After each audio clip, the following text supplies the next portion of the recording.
बिस्मिल्लाहिर्रहमानिर्रहीम। अस्सलाम वालेकुम नाजरीन, आप देख रहे हैं प्रोग्राम नसीम ज़िंदगी और मैं हूं आपकी होस्ट रबिया नकवी। उम्मीद करती हूं आप सब ठीक ठाक होंगे, खैरियत से होंगे।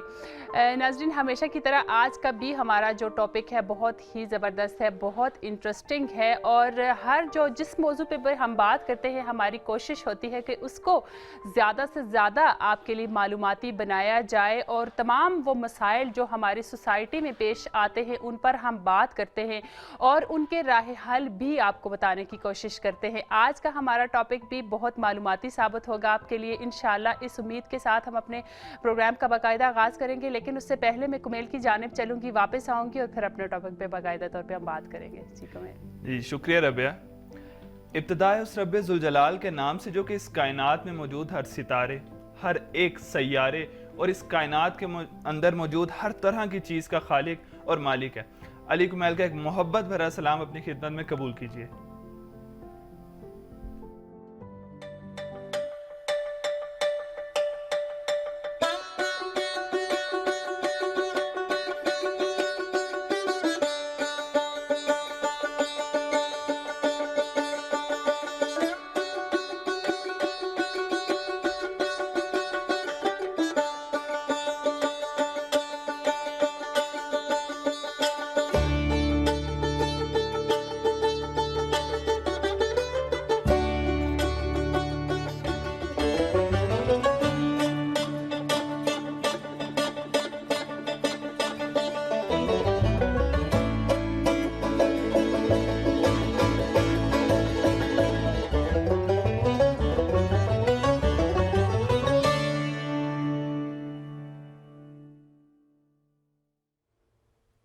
नज़रीन, बहुत दफ़ा ज़िंदगी में ऐसा होता है कि अचानक से इंसान को कुछ अजीब सा डिप्रेशन हो जाता है, टेंशन हो जाती है और मुख्तलिफ़ जो लोग होते हैं उनके लिए इसकी मुख्तलिफ़ वजूहात हो सकती हैं।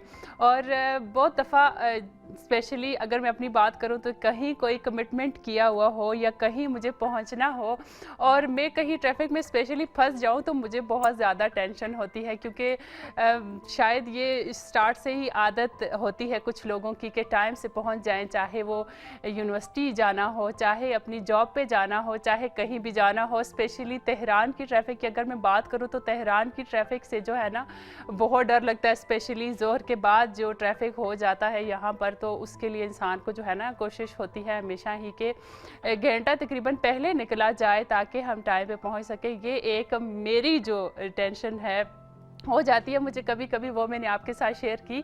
तो आप भी इस तरह की अगर कुछ चीज़ें हमारे साथ अपनी शेयर करना चाहें, कुछ बातें हमें बताना चाहें, तो आप जो है वो कमेंट्स में शेयर कर सकते हैं। जो मैसेजेस आपके हम तक पहुंचते हैं आप अपनी ये चीज़ें तमाम हमारे साथ शेयर कर सकते हैं।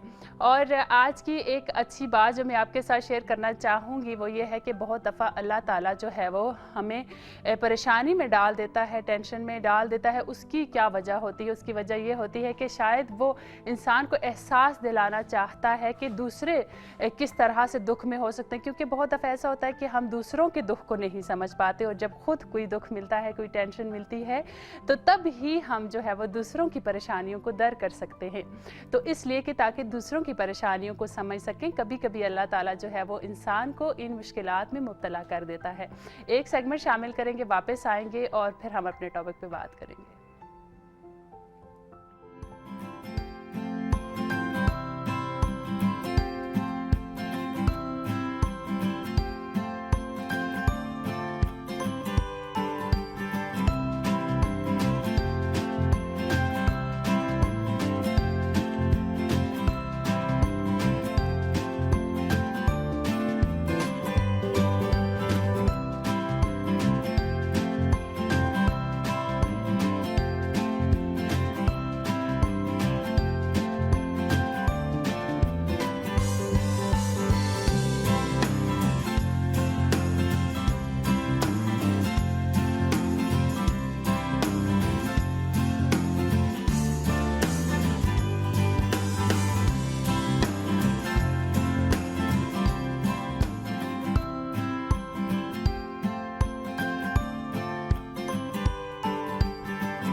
वो कहते हैं ना कि कोई बात करो तो बात से बात चले। तो अगर आप चाहते हैं कि बात से बात चले, बात से बात निकले, तो हमारे व्हाट्सएप नंबर के ऊपर वीडियो, पैगामात, तस्वीर, कोई खूबसूरत शायरी, कोई खूबसूरत बात, कोई ऐसी कहानी, कोई सफ़रनामा, कोई ऐसी आपके ऊपर जो आप बीती, वो आप लिख के हमें भेज सकते हैं। इस सेगमेंट के अंदर आपकी तरफ से भेजी गई तस्वीर को हम शामिल करते हैं और वो तस्वीर आप ही की होती हैं, प्रोग्राम भी आपका है और ये मोहब्बत भरी चीज़ें, बातें सारी आप ही के लिए हैं।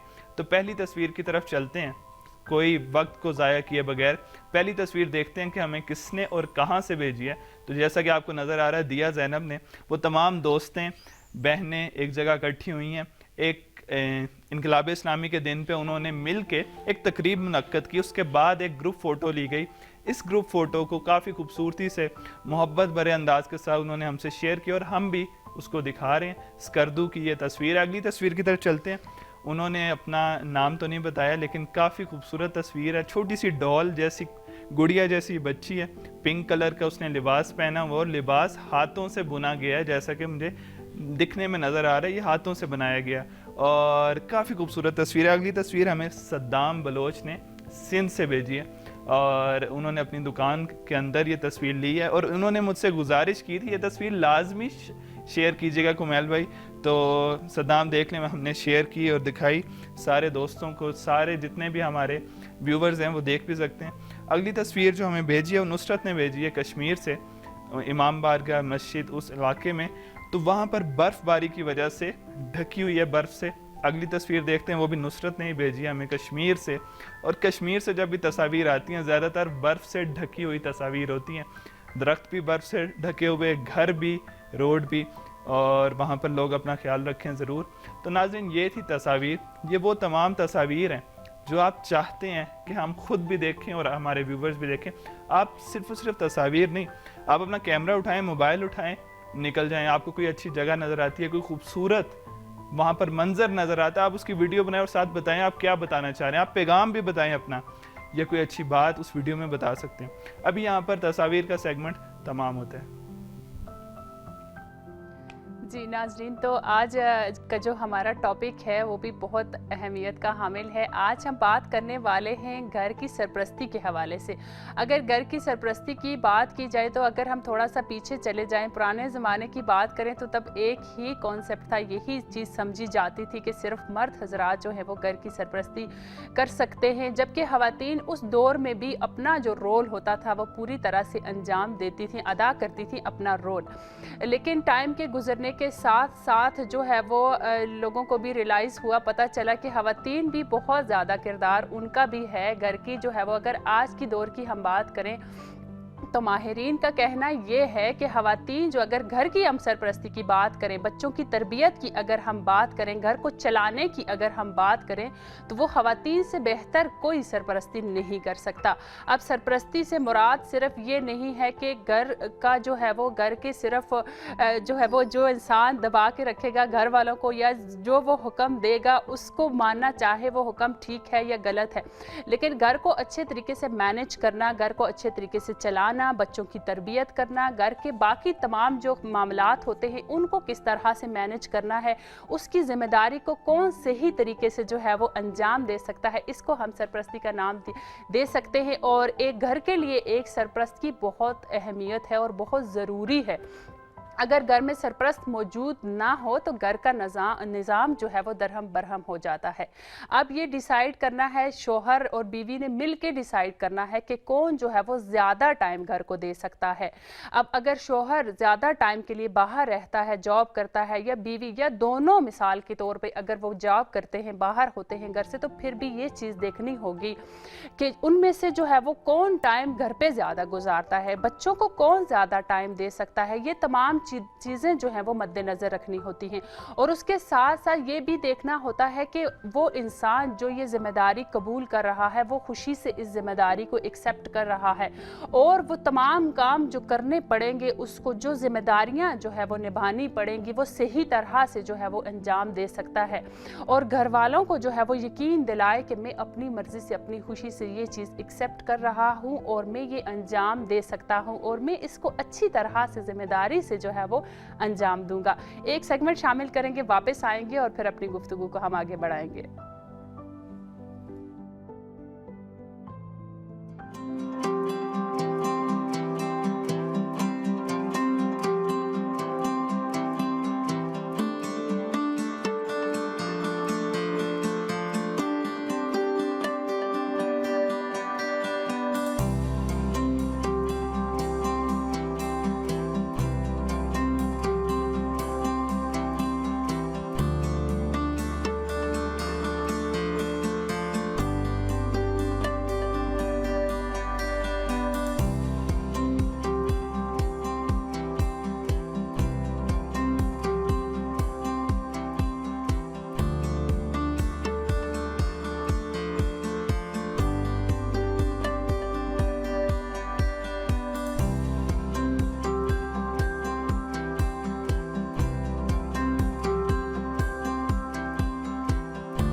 नाज़रीन, तो हम बात कर रहे थे सरपरस्ती के हवाले से, और जब एक सरपरस्त जो है वो घर का मुकर्रर कर दिया जाता है बाहमी मशवरत से, तो उसके बाद जो है वो कामों की तकसीम का टाइम आ जाता है। देखना पड़ता है कि कौन सा काम जो है वो बीवी सही तरह से अंजाम दे सकती है और कौन सा काम सही तरह से शोहर अंजाम दे सकता है। तो बाहर के ज़्यादातर जो मामलात होते हैं जो शोहर को अंजाम देने होते हैं वो शोहर अंजाम देते हैं, और स्पेशली अगर हम ख़रीद की बात करें या घर के बाकी मामलात की बात करें तो अगर वो ख़वातीन के हवाले कर दिए जाएं तो ज़्यादा बेहतर है, क्योंकि इन कामों को जो है वो अच्छी तरह से ख़वातीन अंजाम दे सकती हैं। और जहां ख़रीद की बात आ जाती है, शॉपिंग की बात आ जाती है, तो वहां मशवरे की ज़रूरत है, लिस्ट की ज़रूरत है, और मिलजुल कर जो है वो इस काम को अंजाम देना मिलकर ज़रूरी है। क्योंकि हम देखते हैं कि बहुत दफ़ा ऐसा होता है कि एक सरपरस्त जो मुकर्रर किया हुआ होता है, चाहे वो खातून है या मर्द है, तो वो चाहता है कि सारा काम जो है वो खुद से जो है वो अंजाम दे, लेकिन उस पर क्योंकि काम का बर्डन ज़्यादा हो जाता है और उसका नुकसान ये होता है कि वो काम पाया तकमील तक नहीं पहुंच पाता, यानी वो काम अधूरा रह जाता है, पूरा नहीं हो पाता। और इसके लिए बेहतर ये है कि मिलके जो है वो बाहमी मशवरत से उस काम को अंजाम दिया जाए और लिस्ट एक बनाई जाए जिसके मुताबिक जो है वो ख़रीद की जाए। यहाँ तक तो हो गई ख़रीद की बात। अब आगे थोड़ा सा बच्चों को भी बीच में शामिल करेंगे और जो है वो मियाँ बीवी का जो रिश्ता है उसको भी शामिल करेंगे, क्योंकि अगर आपने कभी गौर किया हो तो हमारे प्रोग्राम का जो फॉर्मेट है वो है कि तमाम बातों की एक बात। जब हम एक टॉपिक को लेके आते हैं तो उससे रिलेटेड सारी चीज़ें हम आपके साथ शेयर करने की कोशिश करते हैं। हमें लगता है ये चीज़ आपके लिए इस टॉपिक से रिलेटेड जो है वो मुफीद साबित हो सकती है, उस पर भी हम बात करते हैं। और मैं थोड़ा सा बच्चों की तरफ आऊँगी और आपसे शेयर करते चलें कि बच्चों को किस तरह से जो है वो मुरतब और मुनज़्ज़म होना हम सिखा सकते हैं और साफ़ सुथरा रहने की अहमियत किस तरह से हम बच्चों को बता सकते हैं। उसके लिए सबसे पहली बात जो मैं कहना ज़रूरी समझूंगी यहाँ पर, वो मैं इस सेगमेंट के बाद आपके साथ शेयर करूँगी। हमारे साथ रहिएगा।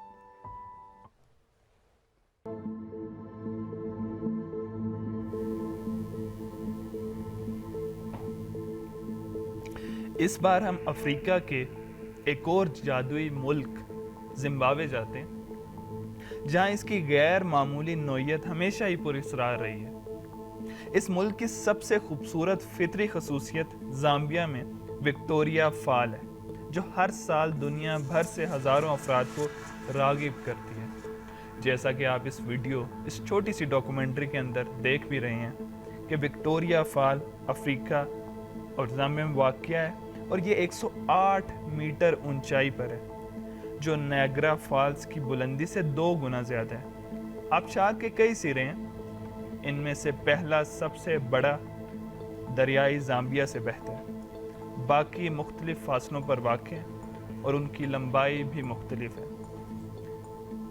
विक्टोरिया फॉल अफ्रीका में सबसे ज़्यादा पुरकशिश मुकाम है और दुनिया का सबसे अनोखा आबशार है।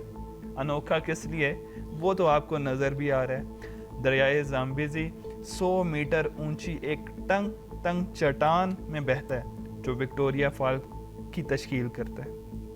विक्टोरिया फॉल दुनिया का वाहिद आबशार है जो 1 किलोमीटर से भी ज़्यादा लंबा, 1 किलोमीटर से भी ज़्यादा चौड़ा है और 100 मीटर की गहराई रखता है।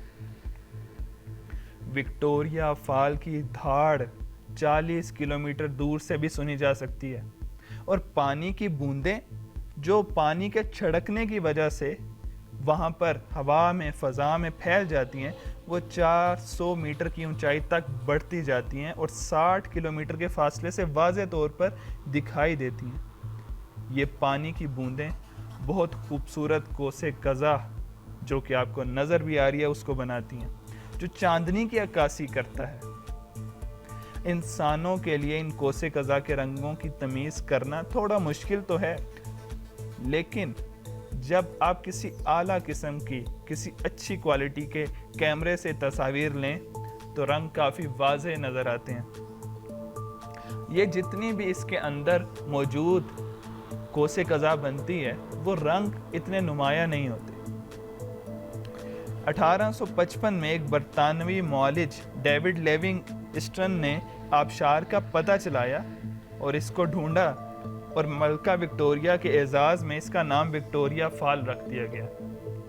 इधर बहुत सारे जानवर भी हैं जो कि आपको इस वक्त नज़र भी आ रहे हैं। आज यूनेस्को की इस आलमी सकाफती विरसे के अंदर इसको शामिल भी किया जा चुका है और इसने सियाहत की सनत को काफ़ी ज़्यादा फ़रोग दिया है। यह आबशार जंगली हयात का एक अनोखा मुकाम है जिसका मवाजना दुनिया के किसी भी चीज़ से नहीं किया जा सकता।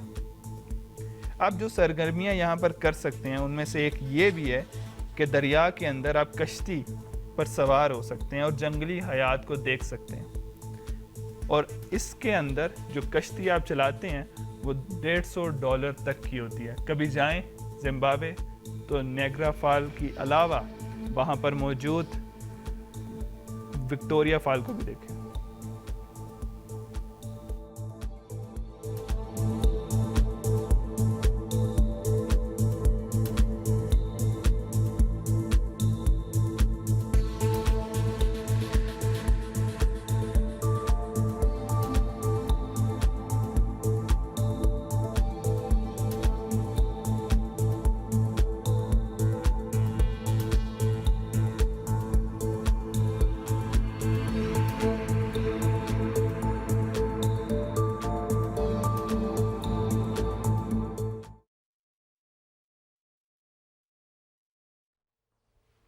नाज़रीन, सरपरस्ती के हवाले से हम बात कर रहे थे और बच्चों पे भी थोड़ा सा आने वाली थी कि बच्चों को किस तरह से हम नज़्म व ज़ब्त सिखा सकते हैं, किस तरह से उनको साफ़ सुथरा रहना सिखा सकते हैं और इसकी अहमियत किस तरह से उनको समझा सकते हैं।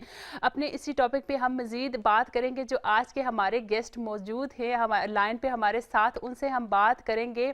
रिसर्च स्कॉलर असवर अली रज़ा साहब हमारे साथ लाइन पे मौजूद हैं। हम उनका बहुत बहुत शुक्रिया अदा करते हैं। वो किसी तारीफ़ के मोहताज नहीं है। बहुत सारे हमारे प्रोग्राम्स में हम उनको पहले भी ज़हमत दे चुके हैं और आज भी उन्होंने लुत्फ़ फरमाया कि हमारे कहने पे जो है उन्होंने हमें टाइम दिया। हम उनका बहुत बहुत शुक्रिया अदा करते हैं।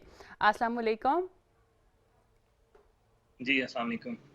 कैसे हैं सर आप? खैरियत से?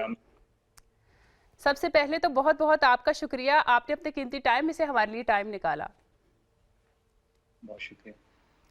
अच्छा सर, हम बात कर रहे हैं आज घर की सरपरस्ती के हवाले से, तो उसी में सबसे पहले मैं आपसे पूछूंगी कि आप क्या समझते हैं असल में सरपरस्ती है क्या, इसकी क्या अहमियत है? और सरपरस्त की अगर हम जिम्मेदारियों को भी साथ थोड़ा सा ऐड कर लें तो एक सरपरस्त की जिम्मेदारियां क्या क्या होती हैं, इसके बारे में भी थोड़ा सा बताएं हमें। बिस्मिल्लाहिर्रहमानिर्रहीम। आपका बहुत बहुत शुक्रिया, आपके प्रोग्राम के मुंतज़मीन का शुक्रिया कि आप इस काबिल समझते हैं कि दावत देते हैं और इन अय्याम मुक़द्दसा की मुनासबत से भी तमाम देखने वाले नाज़रीन को भी मैं हदिया तबरीक पेश करूँगा। बहुत शुक्रिया, आपको बहुत बहुत मुबारक हो। जहाँ तक आपका सवाल है कि सरपरस्ती क्या है, तो सरपरस्ती एक ज़िम्मेदारी है। सरपरस्ती परवरदिगार आलम की तरफ से इंसानों पर एक ज़िम्मेदारी का नाम है कि जो इंसान को मुख्तलिफ़ शक्लों में उसको अता की जाती है या सौंपी जाती है। अगर हम घर के अंदर देखें तो घर का जो एक स्ट्रक्चर बनने से पहले अल्लाह ताला जब एक ज़ौज और ज़ौजा एक मियाँ बीवी बनने से पहले मर्द को ये ज़िम्मेदारी दी जाती है कि वो घर की तश्कील के लिए अपने आप को आमादा करे, अपने आप को तैयार करे और फिर उसके बाद वो घर की तश्कील के लिए और सरपरस्ती के लिए आमादा होने के बाद फिर घर को तश्कील देता है। सही। फिर उसकी ज़िम्मेदारियाँ उसके अंदर मुख्तलिफ़ उन अनावीन से उसकी ज़िम्मेदारियाँ हैं। मसलन वो घर का सरबराह होने के नाते उसकी बहुत सारी ज़िम्मेदारियाँ घर को चलाने के हवाले से, घर को समझने के हवाले से, घर का मकसद, घर का एक फ़ैमिली का मकसद समझने के हवाले से बहुत ज़्यादा बढ़ जाती हैं। और वो ज़िम्मेदारियाँ, उनमें से सबसे बड़ी ज़िम्मेदारी ये है कि इंसान को ये मालूम होना चाहिए कि जिस परवरदिगार ने उसको ज़िम्मेदारी दी है इस घर की, ज़िम्मेदारी देने का मतलब या सरपरस्ती देने का मतलब ये है कि आपने इस घर की खिदमत करनी है। आपने फैमिली को परवरदिगार आलम के नज़दीक करना है। ये इसका जो खुलासा है, या मसलन आप लुबाब आप कहिए कि सरपरस्ती क्या है इस हवाले से। सही। अच्छा, तो सर जब सरपरस्ती की बात आती है या सरबराह की बात आती है तो ज़्यादातर हर इंसान के कहले जहन में एक ही बात आती है कि घर का सरपरस्त जो है वो मर्द हो सकता है और सिर्फ मर्द ही जो है वो घर को अच्छे तरीके से चला सकता है। तो आप क्या समझते हैं कि सिर्फ मर्द ही घर का सरबराह होना चाहिए और या ख़वातीन भी सरपरस्ती कर सकती हैं घर की? क्योंकि इस सरपरस्ती का जो सेहरा है या ज़िम्मेदारी है, इसको समझने से पहले परवरदिगार आलम के उस कानून फितरत को समझना चाहिए कि जिस कानून के मुताबिक अल्लाह ताला ने मर्द को कुछ ज़िम्मेदारियाँ दी हैं और ख़ातून को कुछ ज़िम्मेदारियाँ दी हैं। और मर्द को जो है वो मुशक्क़त तलब बनाया है, मर्द को जो है वो सख्तियाँ बर्दाश्त करने वाला बनाया है, मर्द को ज़हमतें उठाने वाला बनाया है, मर्द को जो मुख्तलिफ बाहर के खासकर बता रहा हूँ, मसलन बाहर की जो सख्तियाँ उठाता है, बाहर माशरे में जाकर ये सारी चीज़ें, ये ज़्यादा मर्द के लिए है वो फितरतन ये चीज़ें संभालना और ये इन मुश्किलात को फेस करना मर्द की फितरत में रखा गया है। सही। और इसके बाद जो घर की मसलन खुद घर की खातून खाना है, उसकी जिम्मेदारियां उसकी फितरत के मुताबिक होनी चाहिए। वो उसको आप सरपरस्ती का नाम दीजिए, उसको आप सरबराही का नाम दीजिए, घर की जो है वो मलिका का नाम दीजिए, किसी भी चीज़ का इसको नाम दीजिए, लेकिन जो भी जिम्मेदारी है, जो घर की जिम्मेदारी, घर के अंदर की चार दीवारी की, वो खातून के जिम्मे है। और सरबराही जो है वो मर्द के सुपुर्द की गई है। उसकी वजह ये है कि मर्द का इसमें सख्तियाँ उठाने का, मुश्किलात को बर्दाश्त करने का और जिसे कहते हैं कि बाद मुखालिफ के मुकाबले में खड़ा होने का तजर्बा या हिम्मत और अंदर जो हौसला है वो मर्द में ज़्यादा है। इसी वजह से यही कहा जाता है कि मर्द जो है वो घर का सरबराह हो, कि खुदा ना खास्ता कल को अगर कोई मुश्किलात आती हैं या घर को आगे लेके चलने की बारी आती है, तो मर्द जो है वो फ्रंट लाइन में खड़ा हो। और सरपरस्ती का मतलब, मैं जैसे आपसे पहले अर्ज़ किया कि सरपरस्ती का मतलब खिदमत है, सरपरस्ती का मतलब ताउन है, सरपरस्ती का मतलब खानवादे को प्रोटेक्शन देना है। बिल्कुल बिल्कुल। अच्छा, घर की सरपरस्त है, आप क्या समझते हैं कि क्या क्या खुसूसियात उसमें होनी चाहिए कि वो सही तरह से जो है वो घर की सरपरस्ती कर सकता है और सही तरह से जो है वो हर काम को मैनेज कर सकता है? जी हाँ, इसमें जो घर का सरबराह है वो मैं आपसे अर्ज़ किया कि वो खातून की शक्ल में हो चाहे मर्द की शक्ल में हो, उसमें जो है वो सबसे ज़्यादा जो मेन जो चीज़ है वो ये है कि एहसास ज़िम्मेदारी हो। अगर मर्द के अंदर एहसास ज़िम्मेदारी होगा तो वो घर की बेहतरीन जो है वो सरपरस्ती कर सकेगा सही। या खिदमत कर सकेगा। इसी तरह अगर खातून में एहसास ज़िम्मेदारी हो तो वो घर की जो है वो बेहतरीन तरीके से घर को परवान चढ़ा सकती है, बच्चों की खिदमत के हवाले से या किसी भी उन्वान से वो घर को जो है वो ज़्यादा बेहतर तरीके से वो कर सकती है। लिहाजा ये ज़िम्मेदारियाँ जो हैं किसी भी उन्वान से हों, सरपरस्ती का अगर दूसरे अल्फाज में सादा अल्फाज में मैं आपको मानी बताऊँ, यानी कि आप अपने आप को खिदमत के लिए पेश करें। खुदा के बनाए हुए कानून में एक फैमिली के अंदर खिदमत करने का नाम सरपरस्ती है, या मसलन कह लीजिए कि हाकमियत है या कुछ भी है। जिस तरह कि आप बाज़ जो है वो जगहों पे सुनते हैं कि बाज़ कहा जाता है कि ये खादिम आला है, यानी सरपरस्त आला खादिम आला, यानी जो सबसे ज़्यादा जो है वो अपनी जिम्मेदारी अंजाम दे। तो इस खुसूसियात में से ये होना चाहिए कि उसको हदफ और अपना मकसद पता होना चाहिए कि मैं जो मेरे अंडर या मतलब मेरे साथ खानवादे या फैमिली के अफराद हैं, उनको मैंने किस जगह लेकर जाना है, किस हदफ के तहत लेकर जाना है।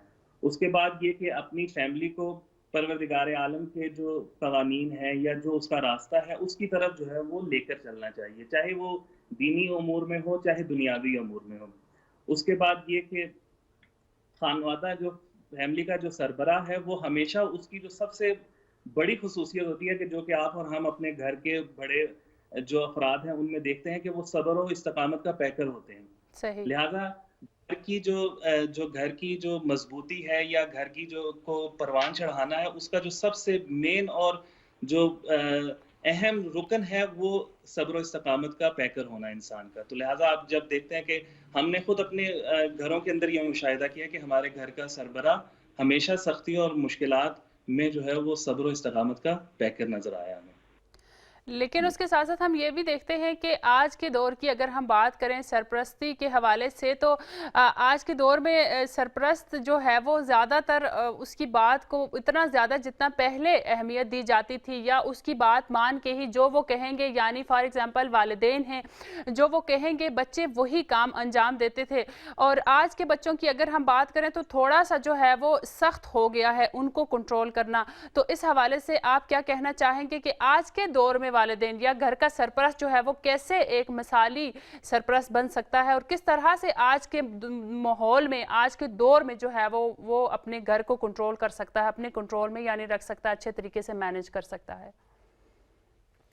देखें, वालिदैन के हवाले से तो ये बात रोज़ रोशन की तरह वाज़ेह है कि बच्चे जो हैं उनकी दस्तरस में, ख़ासकर माँ से लेकर बाप दोनों के गोद से लेकर गोद तक बच्चे जो हैं वो माँ के उस तरबियत में ही रहते हैं। तो ये तो वालिदैन की जो सरपरस्त हो, घर के वालिदा हो चाहे वालिद हों, तो ये तरबियत के ऊपर मुनहसर है। हमें जो है वो माशरे के अंदर ऐसे अफराद भी नज़र आते हैं, ऐसे बच्चे भी नज़र आते हैं फैमिलीज़ के अंदर, जो अपने वालिदैन की बात को मिन्नो-अन कबूल करते हैं। और वो क्यों कबूल करते हैं? इस वजह से कि वालिदैन ने उनकी तरबियत ऐसी की है, उनको इस तरह से बाएतमाद तरीके से अपने साथ उनकी परवरिश की है कि वो जो भी वालिदैन उनके बारे में फ़ैसला करते हैं या जो भी सोचते हैं, वो ये समझते हैं बच्चे कि ये वालिदैन हमारे बारे में जो भी फ़ैसला कर रहे हैं या हमारे सरबराह जो भी हमारे बारे में फ़ैसला कर रहे हैं, वो दुरुस्त फ़ैसला है। लिहाज़ा कुछ ऐसी जगहों पर, मसलन बाज़ जगहों पर जो मुश्किलात पेश आती हैं माशरे के अंदर, वो सिर्फ़ और सिर्फ़ वालिदैन की तवज्जो ना देने की वजह से बच्चे जो हैं वो वालिदैन की उस बात को नहीं मानते कि जो वालिदैन उनसे तकाज़ा करते हैं। लिहाज़ा ज़रूरत तो इस बात की है कि बच्चों को भी और वालिदैन को भी इस हवाले से ये समझना चाहिए कि ये हमारा घर का फ़र्द है, ये सरबराह है, ये जैसा भी जो भी करेगा, क्योंकि आपसे मैंने अर्ज़ किया कि वो एक इंतहाई सख्ती और मुश्किलात के बाद और इंतहाई जिसे कहते हैं सब्र आज़मा मराहिल के बाद इस जगह पर पहुँचता है कि वो सरबराही कर रहा होता है।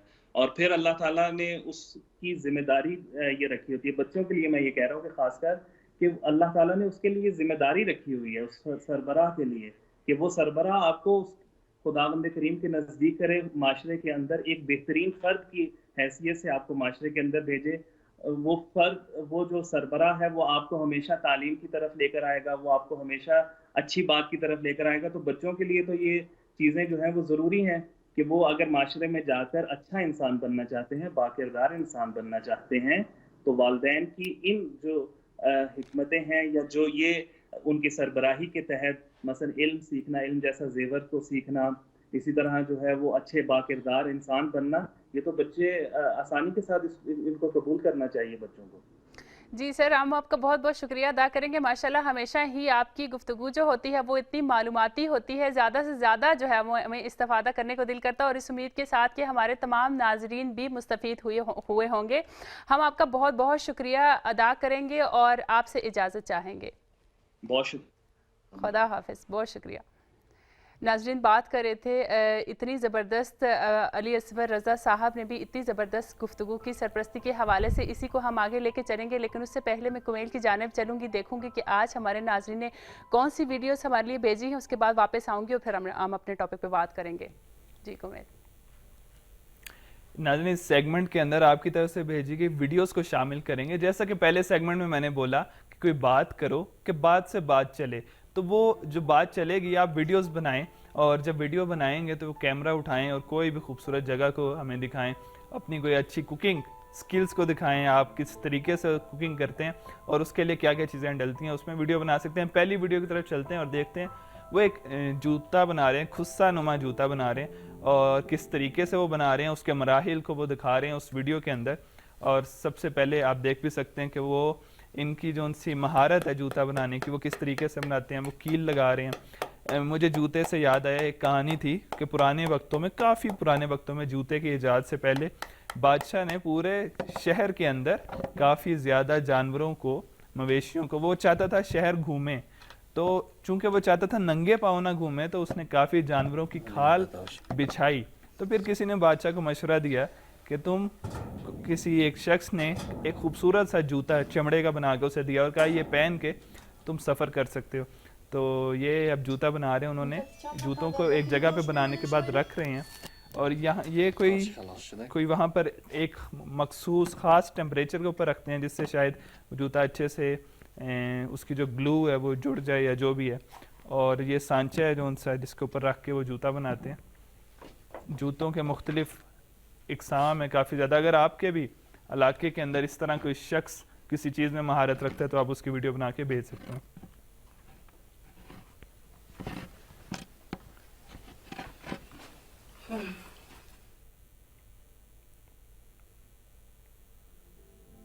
आपने काफ़ी सारे नौजवान, काफ़ी सारे बुज़ुर्ग अफराद को तकरीर करते हुए देखा होगा, काफ़ी खूबसूरत मज़हब पे, सियासत पे और काफ़ी अच्छे अच्छे वाक़यात को बयान करते हैं। कभी छोटे बच्चे को अगर आपने देखना तो अभी हम देखते हैं एक छोटी सी बच्ची है, वो गदीर खूम के ऊपर, गदीर खूम के वाक़े को बयान कर रही है अपने खूबसूरत अंदाज में। वीडियो देखते हैं।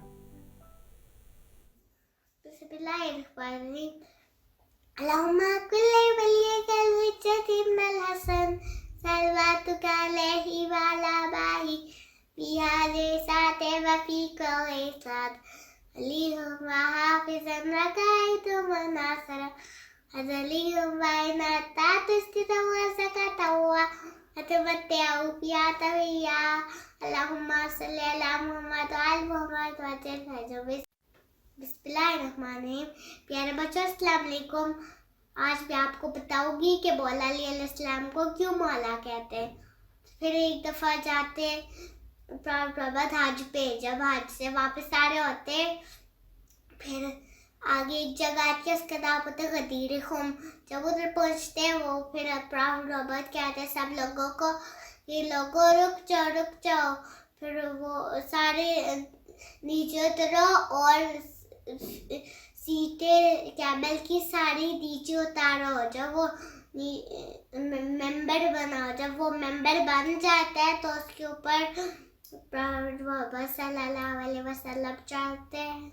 जब फिर मौला अली अलैहिस्सलाम को आवाज़ कहते हैं अली आप भी ऊपर आए। जब वो भी ऊपर आते हैं फिर उनका हाथ पकड़ते हैं। प्रॉफेट जब उनका हाथ पकड़ते हैं फिर मौला अली का प्रॉफेट हाथ पकड़ के ऊंचा करते हैं, फिर कहते हैं मन कुन तो मौला फाजा अली मौला। जब इसका मतलब होता है प्यारे दोस्तों, इसका मतलब होता है फिर जिसका मैं मौला हूँ उसके अली मौला है। इस तरह हमारे इमाम अली अलैहिस्सलाम हमारे मौला बन गए। Thank you for watching me. Thank you for watching. Bye bye. बिल्कुल, मन कुन तो मौला फाज़ा अली मौला। आप वो वक्त दूर नहीं है जब ये काफ़ी ज़्यादा एक मजलिस के अंदर बैठ के छोटी बच्ची जब बड़ी हो जाएगी तो तकरीर करेगी, इसी खूबसूरत तरीके के साथ खुम्मे गदीर के वाक़े को बयान करेंगी। अगली वीडियो के अंदर पैराग्लाइडिंग कर रहे हैं, तो देखते हैं कि किस तरीके से वो पैराग्लाइडिंग कर रहे हैं।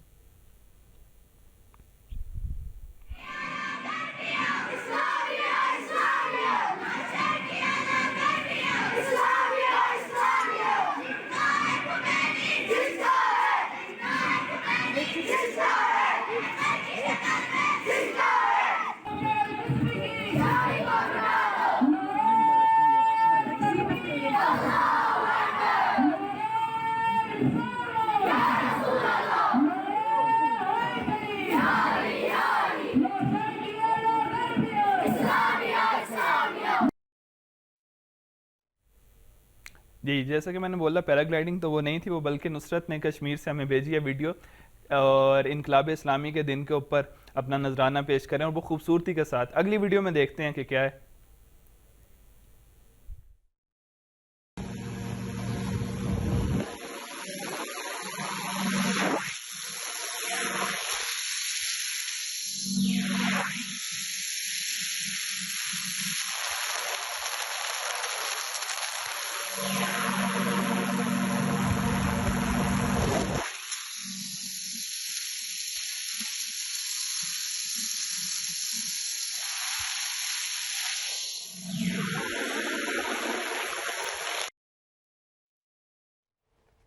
जी नाज़रीन, तो हम बात कर रहे थे बच्चों की सरपरस्ती के हवाले से, और उससे पहले वो बच्ची मेरे ज़हन से जा नहीं रही। माशाल्लाह से इतनी क्यूट बच्ची, इतनी खूबसूरत बच्ची, और जिस अंदाज से वो बता रही थी, पढ़ रही थी और मौला अली के बारे में उनकी शान बयान कर रही थी, और साथ गदीर खुम का भी बता रही थी। तो ये जो होता है ना, ये तरबियत का असर होता है। ये सब चीज़ें बच्चे अपने वालिदैन से सीखते हैं, अपने घर से सीखते हैं। बच्चा एक कोरे कागज़ की मानत होता है कि जिस पर आप जो लिखेंगे वही लिखा जाएगा।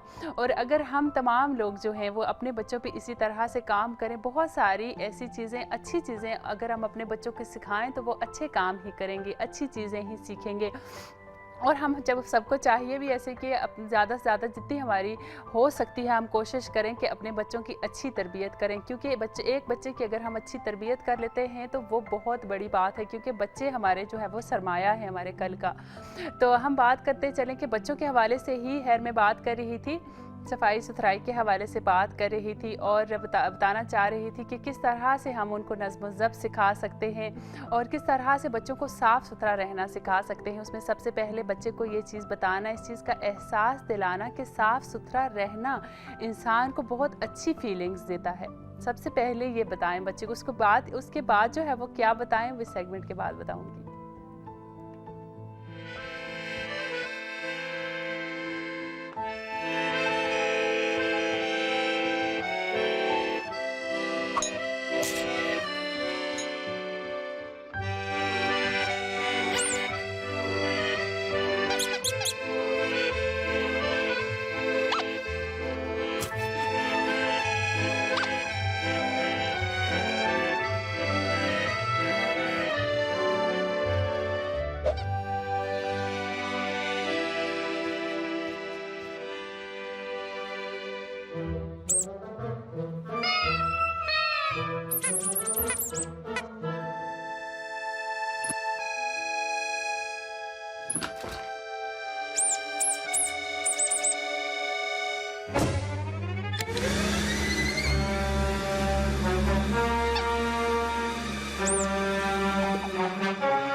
नाज़रीन, इस सेगमेंट के अंदर आपकी तरफ से भेजे गए पैगामात को हमेशा की तरह मैं शामिल करता हूँ और कोशिश करता हूँ कि जितने भी पैगामात आते हैं उनको मैं शामिल करूँ। अक्सर वक्त की कमी की वजह से कुछ पैगामात को मैं शामिल नहीं कर पाता, लेकिन आज मैंने कोशिश किया कि जितने भी पैगामात हैं उनको मैं शामिल करूँ। पहला पैगाम है, निसा ने कलर सईदा से पंजाब पाकिस्तान से लिखा है और कह रही हैं कि हमने पहले तो सलाम पेश करती हैं और साथ एक वीडियो भेजी है उम्मे ज़हरा की, उनकी बेटी है, और कह रही हैं कि प्रोग्राम बहुत अच्छा है। जी बहुत बहुत शुक्रिया आपका। इस वीडियो को ज़रूर शामिल करेंगे, लिस्ट में डाल दिए, जैसे ही आपकी बारी आएगी तो ज़रूर शामिल करेंगे। इसके बाद यासीन लिखते हैं कि अस्सलाम वालेकुम, आई एम यासीन गिलगित बल्दिस्तान स्कर्दू से, और नसीम ज़िंदगी मेरा फेवरेट प्रोग्राम है। बहुत शुक्रिया यासीन आपका। इसके बाद लिखते हैं अस्सलाम वालेकुम कुमैल भाई और हसन भाई, आप दोनों कैसे हैं? आपका प्रोग्राम बहुत अच्छा है, आपके सेगमेंट थोड़ा बढ़ा दें, जी आपकी तजवीज़ पे ज़रूर गौर करेंगे। सुमन ज़ैनब ने ये लिखा है। इसके बाद लिखती हैं कि सलाम को, खुशी ज़हरा कश्मीर से लिखती हैं कि सलाम को मैल भाई, कैसे हैं आप? रबिया दी को मेरा सलाम कीजिएगा। रबिया दी काफ़ी क्यूट लग रही हैं जी, ज़रूर उनको सलाम देंगे और उन तक आपका पैगाम पहुंच चुका है। और इसके बाद सलाम कुमैल भाई, कैसे हैं आप? हम इस वक्त आपका प्रोग्राम देख रहे हैं, मेरे साथ मेरी फ्रेंड्स भी हैं, सुरैया, आफरीन, जाहिदा और मेरे सारे घर वाले भी हैं। बहुत शुक्रिया, ये तो आपकी मोहब्बत है कि आप सारे दोस्त, अहबाब, घर वाले मिलकर ये प्रोग्राम देखते हैं और हमें खुशी होती है जब आप ये बात करते हैं। इसके बाद शाजिया शादीपुरा से लिखती हैं कि सलाम, आपका प्रोग्राम हर रोज़ देखती हूँ। सैर टीवी के तमाम प्रोग्राम बहुत अच्छे हैं और आपकी बातों पर हम गौर करते हैं। और इसके बाद आपकी तमाम बातों पर गौर करते हैं और उन पर अमल करने की कोशिश करते हैं। बहुत शुक्रिया। और ये बातें हम खुद भी अक्सर कोशिश करते हैं, जो बातें हम करते हैं हम वही बातें करें जिन पर हम खुद भी अमल करते हैं या फिर उन पर अमल करने की कोशिश करते हैं। इसके बाद कनीज़ ज़हरा कश्मीर से सलाम लिखती हैं और कह रही हैं कि आप ठीक हैं? जी मैं बिल्कुल ठीक हूँ, आपके सामने हूँ। और इसके बाद सुकैना बतूल कामों की से लिखती हैं कि आपका शो मेरा फेवरेट है, मोस्ट इम्पोर्टेंट कार्टून्स और वीडियोस का सेगमेंट मेरा फेवरेट है, आपकी पूरी टीम को सलाम। जी वालेकुम अस्सलाम। और सुकैना आपका बहुत शुक्रिया, आपने काफ़ी वीडियोस और तस्वीर हमें भेजी। और बाकी वो तमाम दोस्त अहबाब, कनीज़ ज़हरा, फ़िज़ा सईद, आंसर सईद और अक्सर इतने दोस्त अहबाब हैं जिनके नाम मुझे ज़ुबानी याद हो चुके हुए हैं, और मोहम्मद हनीफ़ा, इन तमाम दोस्त अहबाब का बहुत बहुत शुक्रिया। आप हमें पैगाम भेजते हैं, वीडियोस भी बनाएं जो कि काफ़ी अच्छी लगेंगी। अभी अली कुमैल को इजाज़त दीजिए, खुदा हाफिज़। नाज़रीन, सबसे पहले तो मैं अपने तमाम मैसेजेस करने वाले नाज़रीन का बहुत बहुत शुक्रिया अदा करना चाहूँगी। और आप यकीन माने कि एक एनर्जी मिलती है, एक ख़ास खुशी मिलती है जब आपके मैसेजेस हम पढ़ते हैं, सुनते हैं। तो इसी तरह जो है वो अपना साथ बरकरार रखिए, हमें अकेला मत छोड़िए, हमारा साथ दीजिए मैसेजेस के थ्रू और जो है वो वीडियोज़ के थ्रू हमारा साथ देते रहिए। तो मैं थोड़ा सा आऊँगी बच्चों के बारे में मैं बात कर रही थी। तो बच्चों को किस तरह से, बच्चों से हम काम किस तरह से ले सकते हैं। बच्चों को जो है वो हम अगर काम भी लेना चाहते हैं तो गेम की सूरत में बच्चों से हम काम ले सकते हैं, जो आराम से वो अंजाम भी देंगे और वो बोर भी नहीं होंगे, थकेंगे भी नहीं। मिसाल के तौर पर अगर आप घर क्लोज करवाना चाह रहे हैं, फॉर एग्जांपल अगर बखेर दिया है बच्चों ने, टॉयज़ क्लोज करवाने हैं, चीज़ें जमा करवानी हैं, घर को सेट करवाना है, सेटिंग करवानी है, तो गेम की सूरत में हम कह सकते हैं कि कौन सा बच्चा जो है वो इस चीज़ को अपनी जगह पे सबसे पहले रखेगा। तो भाग दौड़ में, खेल कूद में जो है वो काम अंजाम दे देंगे। इसके लिए सबसे अच्छी बात जो है वो ये कि माँ भी साथ साथ भागेगी और वो माँ को थोड़ी सी हिम्मत हौसला करना पड़ेगा और टाइम देना पड़ेगा। जिस वजह से जो है वो जिस तरह वो अपना काम बच्चों से किस तरह से निकलवा सकती है ये माँ पे डिपेंड करता है। थोड़ा सा अपनी हिम्मत को बढ़ाना पड़ेगा, बच्चों को टाइम देना पड़ेगा और इससे फ़ायदा एक माओ को भी हो जाएगा, उसका माओ को ये फ़ायदा हो जाएगा जब बच्चों के साथ भाग दौड़ के गेम की सूरत में वो भी काम अंजाम देंगी तो थोड़ा सा वेट भी लूज़ कर सकती हैं, स्मार्ट भी हो सकती हैं, एक्टिव भी हो सकती हैं। एक सेगमेंट शामिल करते हैं और वापस आते हैं, हमारे साथ रहिए।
नाज़रीन, बच्चों से कैसे काम करवाना है ये तो मैंने आपके साथ शेयर किया, उसके साथ थोड़ा थोड़ा शेयर करती चलूँ कि शोहर से कैसे काम ले सकते हैं। अब शोहर से अगर आप काम लेना चाहते हैं तो सबसे पहली बात जो है वो कनायों में बात मत करें, वाज़ेह तौर पर कहें, क्योंकि जब तक आप कहेंगे नहीं तो शोहर किसी सूरत भी खुद से उठ के, अगर हम ये एक्सपेक्टेशंस रखें कि वो खुद से उठेंगे तो हमारी हेल्प करने लग जाएंगे, ऐसा नहीं हो सकता। क्योंकि मर्द की साथ ही ऐसी, मर्द अफराद ऐसे हैं, मर्द हजरात सॉरी, ऐसे हैं कि खुद से कभी भी वो काम की तरफ नहीं आएंगे। और दूसरी बात ये कि जो काम मुनासिब है उनके लिए, जिस काम को वो अंजाम दे सकते हैं वही काम बताएं, उससे ज़्यादा जो है वो बर्डन उनके ऊपर ना डालें।